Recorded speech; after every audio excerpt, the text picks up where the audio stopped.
Hello and welcome to cookingflavors.com.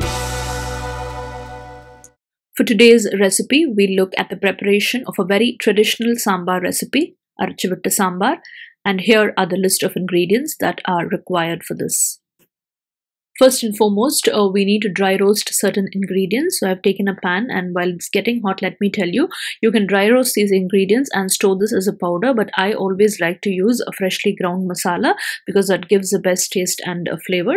But you can always grind it and store it in advance. Now I've taken about a tablespoon of tur dal and a tablespoon of raw rice. Both these are just thickening agents. Instead of tur dal, you can also add chana dal or Bengal gram.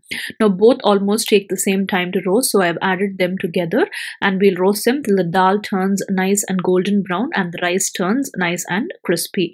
Now I've taken about a tablespoon of coriander seeds.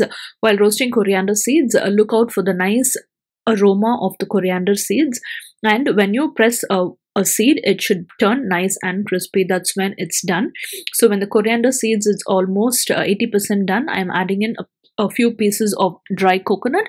You can also use fresh coconut, but dry coconut is the best option for this. So because it's already dry, it doesn't need much time, roasting time.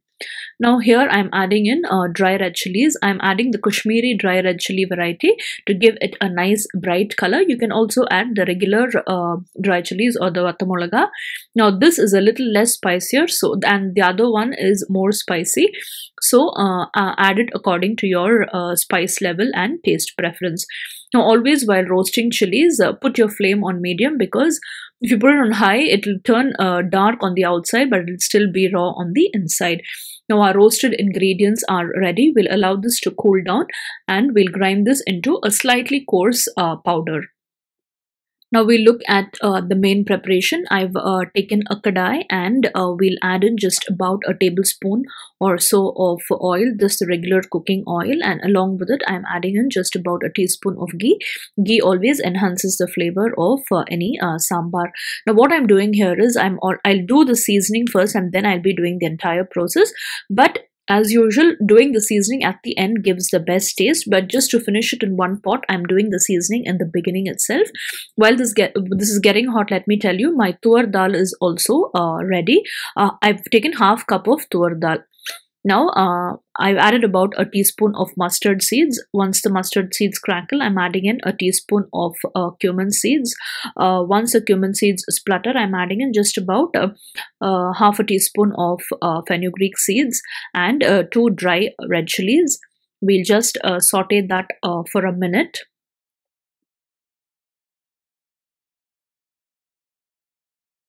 And now I'm adding in just about half an onion, which is roughly chopped.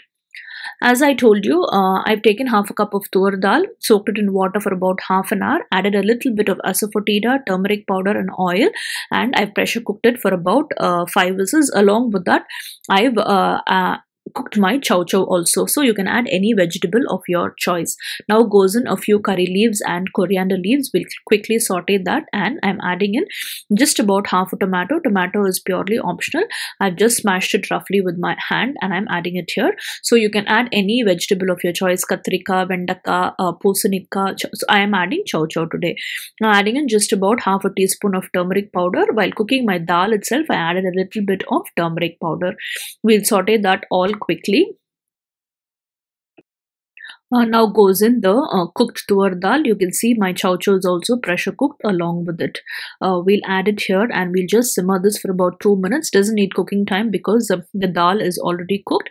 Just for it to combine, we'll give it just 2 minutes of simmering. In the meantime, see, this is my masala powder. I've only ground it to a semi fine, not very fine, just a coarse mixture.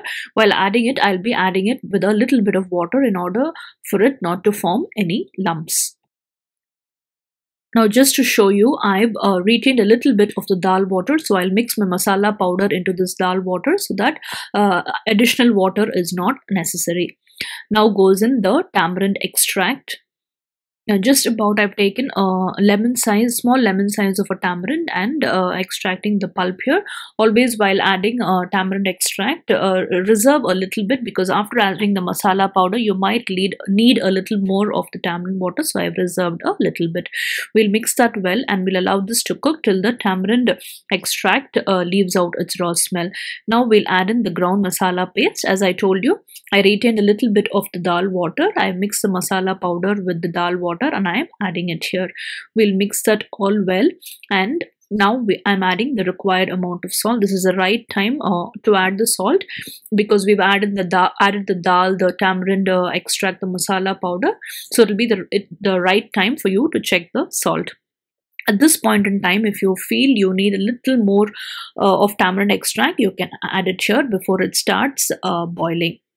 Now everything is ready. We just have to allow this to come to a nice boiling state and simmer well. When you taste it in your mouth, you'll taste the perfect sambar taste. Now my sambar has simmered nicely well and it's perfectly done. I switched off the stove and I'm finally garnishing it with a few coriander leaves. Serve this with a spicy potato fry or baraka fry.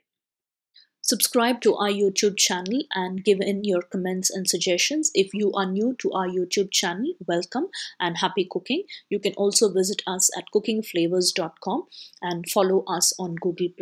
Share our videos with your friends if you like them and give us a thumbs up. Till we see you again with another new and interesting video. Thank you.